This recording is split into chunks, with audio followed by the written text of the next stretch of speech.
À nos enfants de la patrie, le jour de gloire est arrivé. Contre nous de la tyrannie, l'étendard sanglant est levé. L'étendard sanglant est levé. Entendez-vous, dans nos campagnes, mugir ces féroces soldats. Ils viennent jusque dans vos bras, égorger vos fils et vos compagnes, aux armes, citoyens.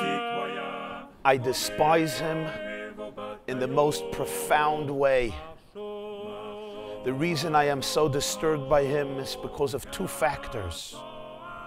Number one, his absolute disregard for human life.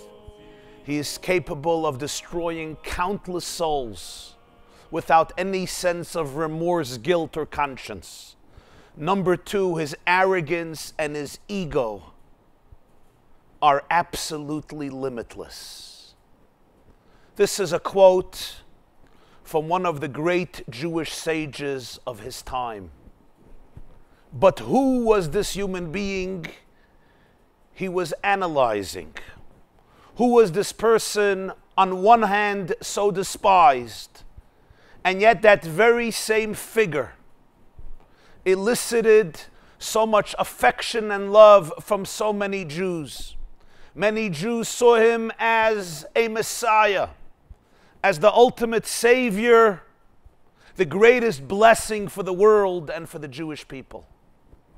Welcome to the world and story of Napoleon Bonaparte. At the age of 23, he was virtually unknown. 4 years later, he is the greatest general that France has known in centuries. 2 years later, he is the absolute ruler of France. 6 years later, he's ruling the largest empire Europe has seen since the days of the Roman Caesars. 70 million people under his absolute rule.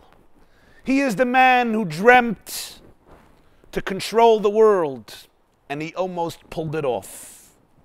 You can't understand the Jewish world today without a thorough understanding of Napoleon and his milieu. His influence on the Jewish people was enormous. Its ramifications vibrate to this very day. In the middle of the Hakafas, the Rebbe begins to sing a song. That was not unusual, but the tune was not only unusual, but shocking. It was the tune of the La Marseillaise. À nos enfants de la patrie, le jour de gloire est arrivé. The French anthem, written in 1792 in the middle of the Revolution. This has become over time the anthem of the French nation.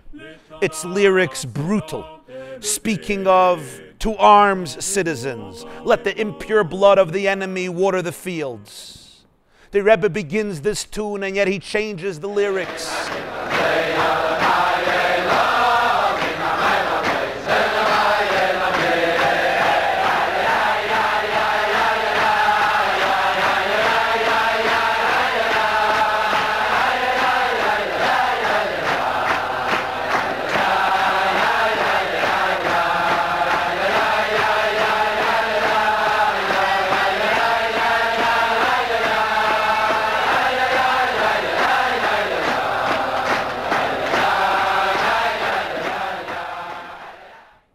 Hasidim were shocked, perplexed.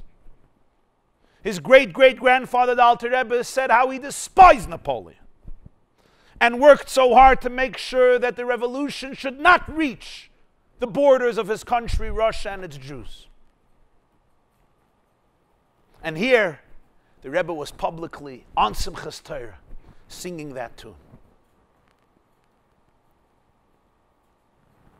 Almost 20 years later, it was December 1991, Shabbos Vayeshev.